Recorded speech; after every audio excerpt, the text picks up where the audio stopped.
Hello, hello mga kumarites. It's me again, Mami Loy.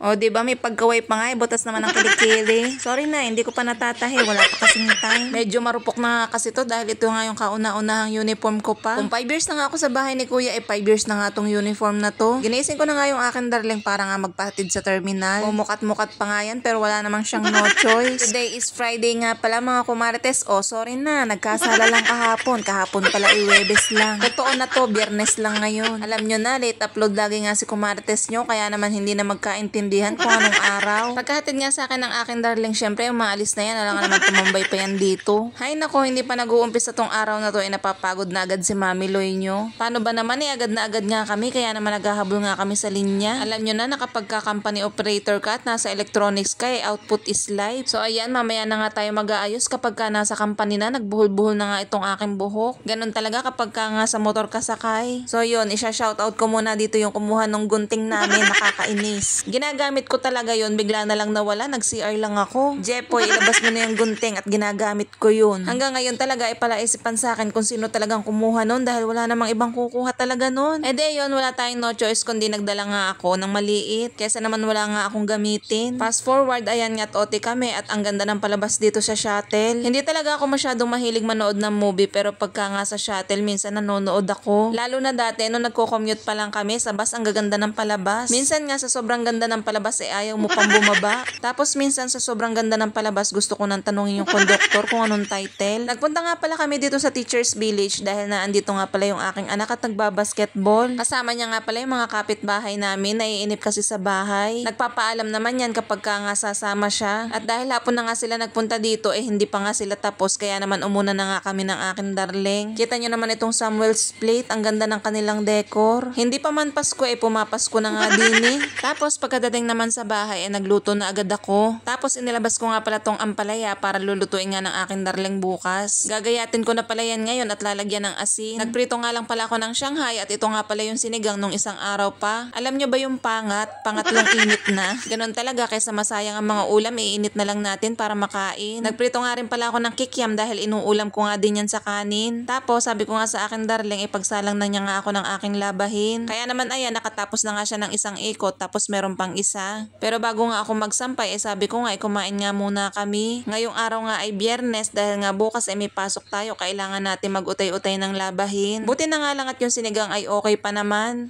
Tapos sinamahan ko na lang ng pritong Shanghai para may kapartner. At habang kumakain nga kami, nanonood nga pala kami ng movie ng aking darling. Minsan kasi sa Facebook nakakakita nga siya ng magagandang movie, yun nga lang ay hindi nga buo. Kayo ba, meron ba kayo may sasuggest na application kung saan pwede manood ng mga full movie na magaganda? Kalimitan din talaga sa Facebook, ang pinapakita nga ay yung magagandang part lang. Ganyan nga yung mga gusto kong movie, kagaya ng mga The Mummy Return, yung mga ganon. Ang ayoko lang talaga ay yung mga horror. Nako, hindi mo talaga ako mapapanood ng mga ganyan. Mapapanood mo naman ako ng horror pero nakataklob nga yung isang mata. Pero dahil nga busy na tayo hindi na nga tayo makapanood ng mga movie. So ayan, tamang papak lang ng kikiam at pagkatapos nga niya, naalala ko nga pala, iinom muna tayo nitong ating hikari. At dahil bilang umeedad na nga tayo kailangan panatilihin nating maganda ang ating balat para hindi kumulubot at para hindi nga tumanda o diba ang arte. Nakaubos na nga pala ako ng isang bote ng hikari at pagkatapos nga nun, yung isa naman ang aking binuksan. At isang bote pa nga lang yung nauubos ko, may nakapansin na agad na pumuputi nga daw ako. Ang glutathione naman ay hindi nga lang pampaputi. At si hikari nga ay nililinis nga din yung ating liver at yung mga toxins sa ating katawan kaya tayo ay pumuputi. Bukod nga doon ay si hikari nga ay meron na rin siyang oral sunblock. Protection mo na nga rin ito sa araw kahit hindi ka na maglagay ng sunscreen. At habang umeedad na nga tayo mas lalong nagiging conscious nga ako sa aking katawan. Hindi lang sa panlabas kundi na rin sa panloob. Well, ganun talaga, nagpo-promote lang ako, charis. Walang halong eme yun, no? So yan, natapos ko na nga gayatin itong ampalaya at ilalagay ko na nga lang to sa rep. Nilagyan ko na nga rin pala to ng asin at sabi nga ng aking asawa siya na daw ang magluluto bukas. Pagkatapos naman yan narinig ko na nga yung aking washing at tumunog na nga.